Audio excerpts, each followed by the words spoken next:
Anamika, welcome to the home of the spirit of African Ethiopianism. Just go ahead. Okay. Namaste.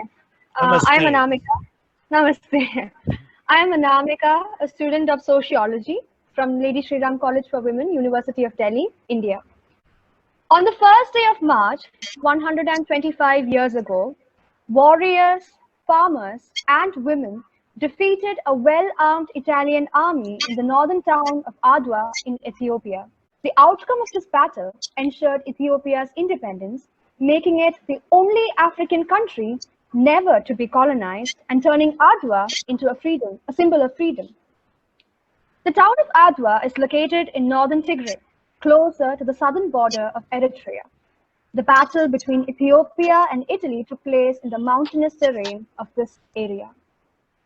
Since the beginning of slavery and colonialism in the 16th century, similar battles had occurred around the world. The outcome of every war was the same. Europeans ended up ruling the native people of the Americas, Africa, Asia, and Australia. However, Ethiopia stood as the antithesis of the colonial worldview. A decade before the Battle of Adwa, European powers had decided the fate of Ethiopia. At the Berlin Conference of 1884, 14 European countries divided Africa amongst themselves. At this conference, the European colonial powers agreed that Italy could take over Ethiopia as its future colony. In 1869, after taking over the port city of Massawa, Italy moved slowly inland, leading to a number of clashes with locals, which culminated in the Battle of Adwa. Italy suffered heavy defeats, but this did not deter them. The Italians eventually signed the Treaty of Wuchale with Emperor Menelik in May 1889. The treaty was written in Amharic and in Italian. The treaty would later be the trigger for the Battle of Adwa. Emperor Menelik was to discover that the language in the two versions of the treaty differed. The Italian version effectively made Ethiopia Italy's protectorate, in contrast to the version written in Amharic. After the tragic devastation of the Kipuken, the famine that took over Ethiopia east, Emperor Menelik began preparing for war against the Italians.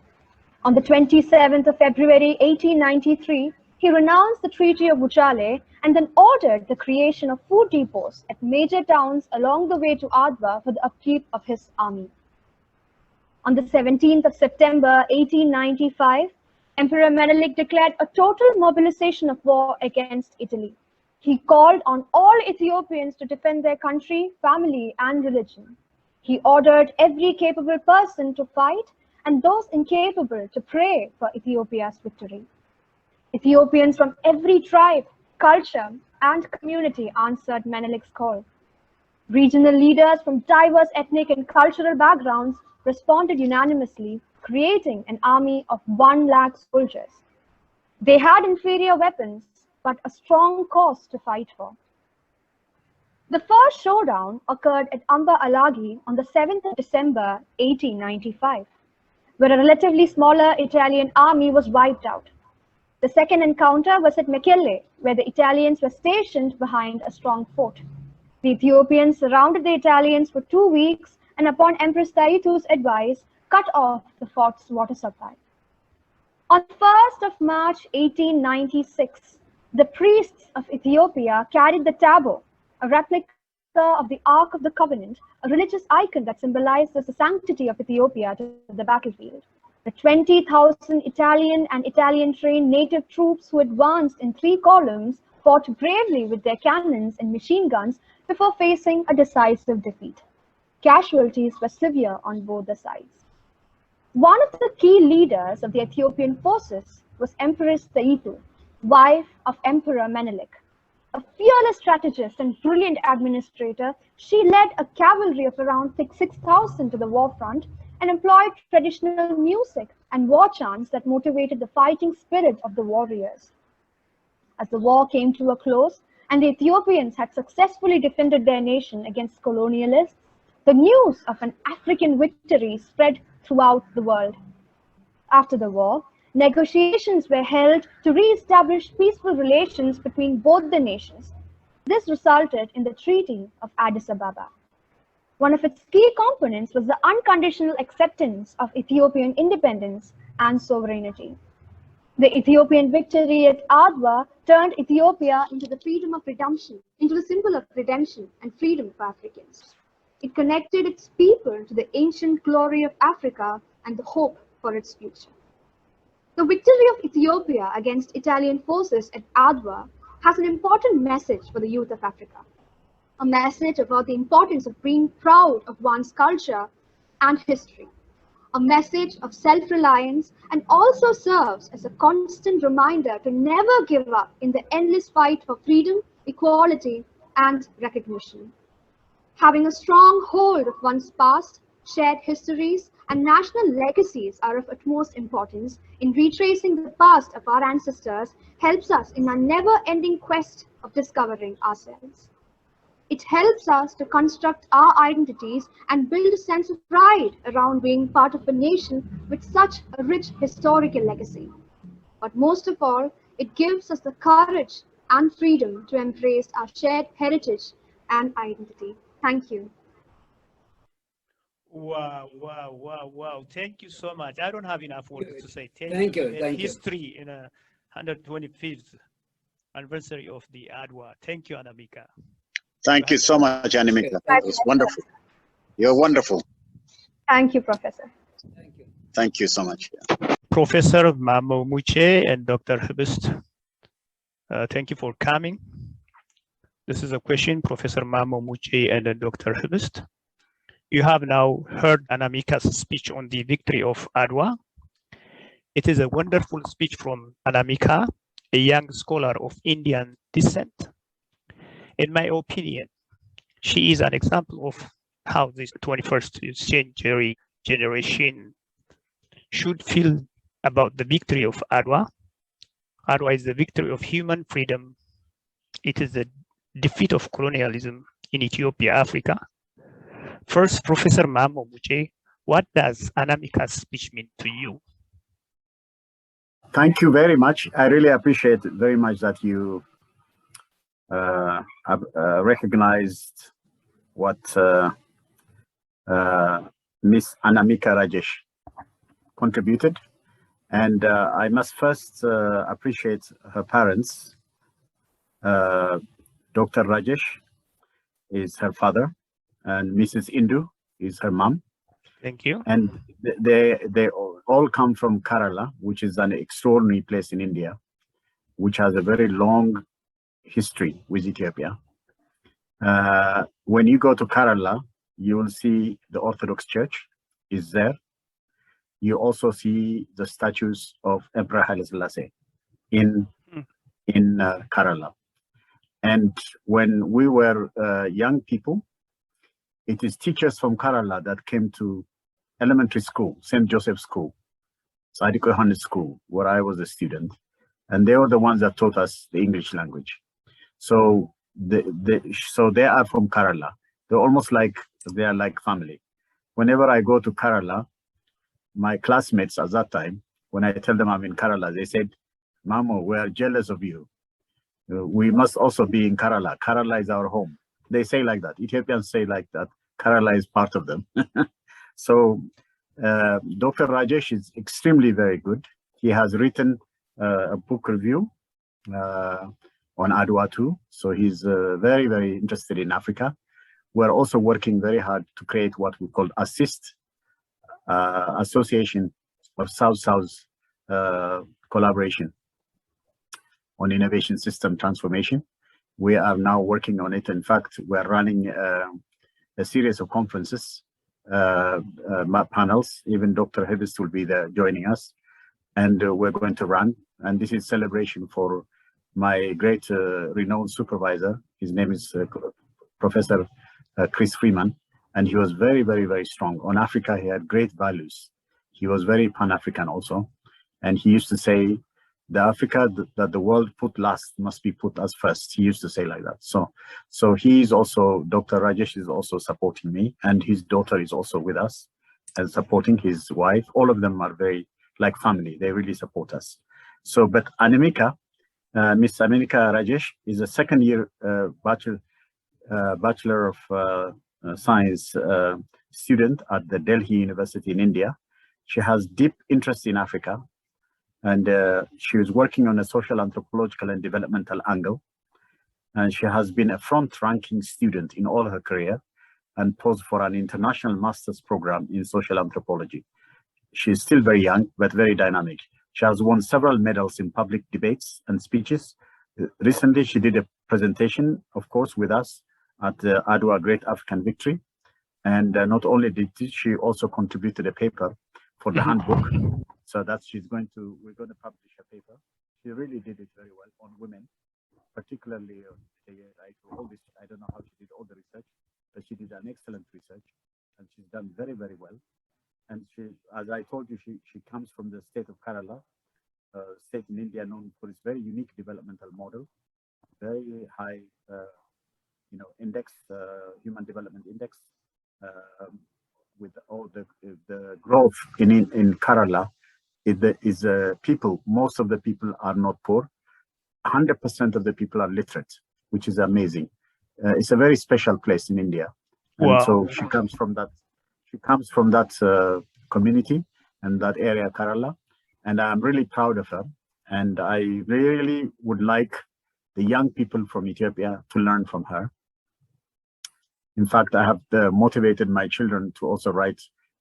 My son already, Mikhail, has drafted a chapter for me for Adwa, and that's because I told him, Anamika did it from India, why can't you do it?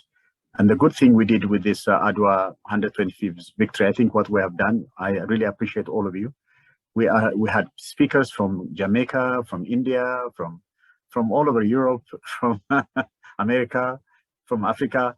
I think the entire world was almost represented in our celebration and the 125th. I hope we'll continue to do it.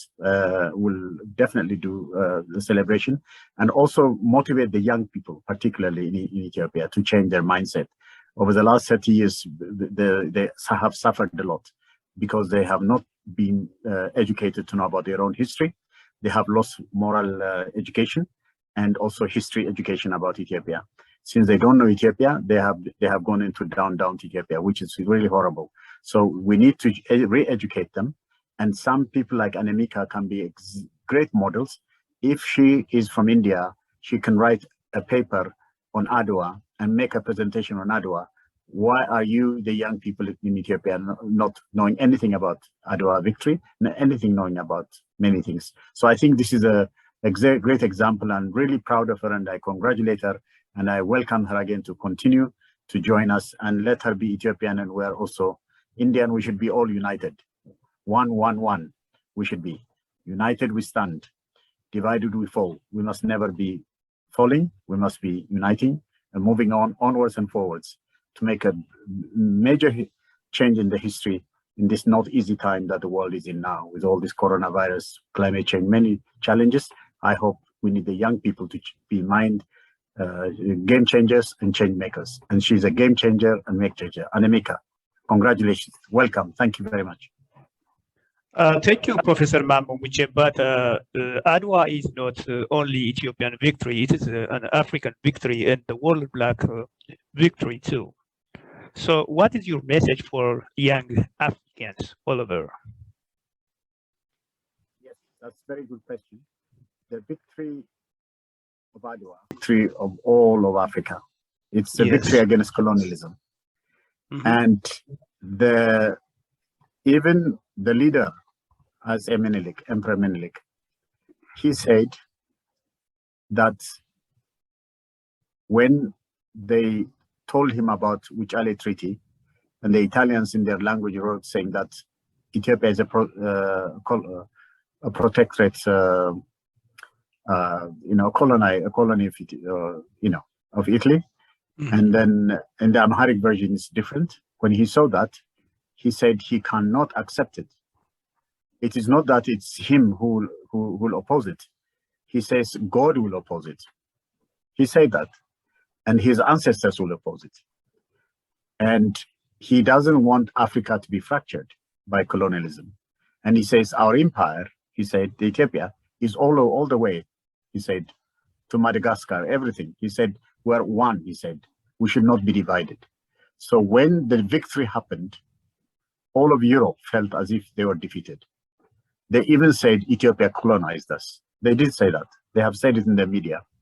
In fact, the former president of South Africa, Dr. Thabo Mbeki, has actually did a research on all the media coverage. And it's amazing what he found out. He showed to all of us saying that the entire Western world was very, very upset by Ethiopia. That's the problem with Ethiopia now. The problem is because it defeated them, they now want to use anything, especially use the politics internally. You know, the ethnic politics is something very good for them to keep us divided and separate from each other so that they can weaken us. So they have now, over the last 30 years, have weakened us because the people that have been running Ethiopia, the TPLF and so on, the leadership have been people that have supported the Italian colonial powers against Ethiopia. And they were not the patriotic, they didn't come from the patriotic side. They came from the other side, who were supporting, we call them Askaris, that side. Those are the guys that have been really dividing Ethiopia, and that Ethiopia must completely get out of this division now. And the Adwa victory is not just a victory for Ethiopia and for unity of Ethiopia, for all of Africa. The divide and rule that the colonialists used. So what is your message for African youngsters? Yes. All the young people now, they must learn first this history. They must understand it. And we should also educate them in terms of like producing the handbooks, many things on Adwa.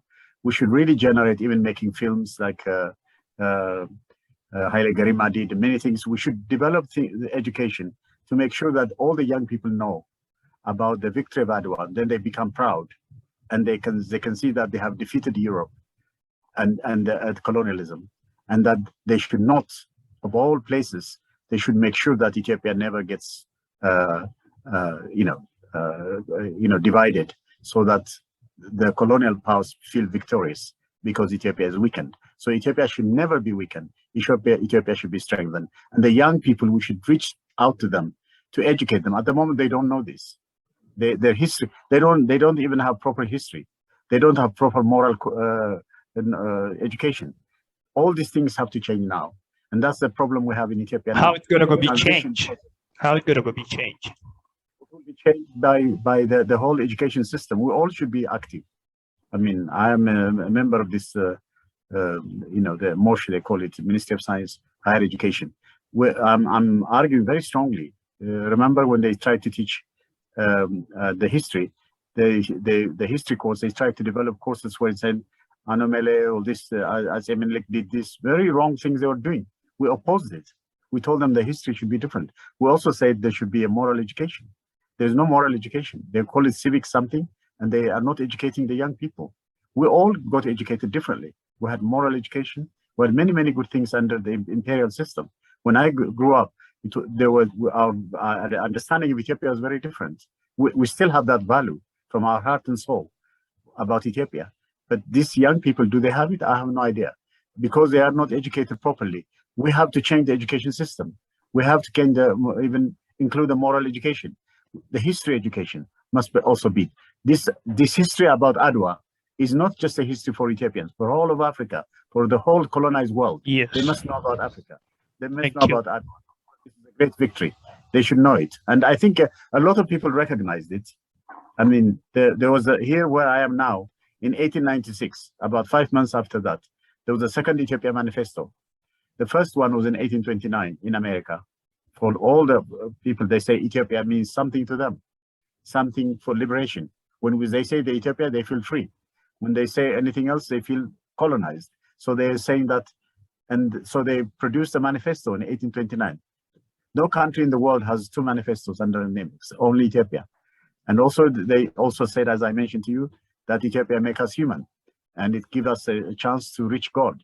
Whereas when other people try to tell us we're satanic, something like that, barbaric, Ethiopia makes us civilized, something like that is what they have been saying and they have done. So I really appreciate very much that the Adwa victory is a great victory.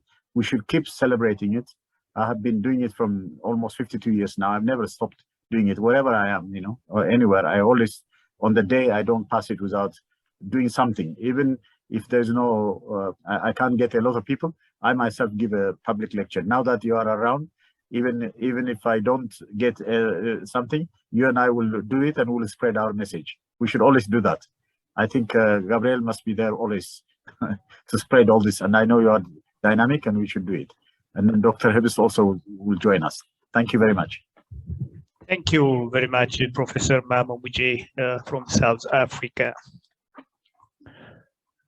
Dr. Hebis Kasa from South Africa. What does Anamika's speech mean to you on the Adwa victory speech? You are asking a very sociological question in terms of the meaning of Anamika's statement. I come from the perspective of an African feminist and someone who's embedded within the women's movement in Africa. Mm-hmm. And I must say that hearing, not just in Africa, but of course I see myself as located as part of a global movement. And hearing Anamika speaking on the Adwa, the Great African Adwa victory, it brought to mind the important, she was able to articulate with an internationalist spirit the important contributions that particularly women have played in the Adwa and the achievement of the Great African Adwa victory and the significance, world significance. So highlighting the role of Empress Taitu, strategic thinking, her ability to be able to provide leadership in military matters and intelligence matters, mm-hmm. And the ways in which also women played a strategic role in the historical victory. And when we think about it much more broadly, we were thinking about not just the combat and the ability of Taitu's strategic thinking to achieve victory without direct combat. So this is like the kind of important strategic thinking that generals have. And also the role in which she played in terms of coordinating information gathering and misinformation, which are the forms of, if you will, tactics that are still relevant today in a different context, but still very strategic. But at that level also, one considers also the broader role of women, thinking about the ways in which they provided care, support, material support, reproductive roles, being able to care for the sick and the injured, the ability of this very large military to be able to be on the move and to still be able to reproduce itself and so on. So all of those roles and the fact that the women, of course, marched with the troops a very long distance to Adwa. And so all of these things were captured in various ways from the way Anamika spoke to the issues. And I thought that she brought, in my view anyway, I don't know what Anamika's own self-interpretation and self-identification is, but as a feminist, I read into that the question of autonomy and agency of women. And she highlighted that so strongly, and I think it's very important for us to think about that, but in relation to the current conflicts that we're seeing, which is a different kind of conflict that we're seeing today, but the differential ways in which women are also impacted by it and their roles within the processes, that we still exercise agency, still exert autonomy to certain degrees. And that all of that is relevant, but to think about it in the spirit of Adwa should be in terms of people fighting against disease, fighting against the kind of oppressive conditions we find ourselves, but also seeking to assert our autonomy and sovereignty over energy resources. Women, so talking about the GERD, the significance of the GERD for poor women who have to basically struggle with energy poverty and so on, and what that can mean in a transformative way. And these are conversations that are much broader, and I don't do its service here, but I think that these are relevant issues to be engaged upon in the spirit of Adwa.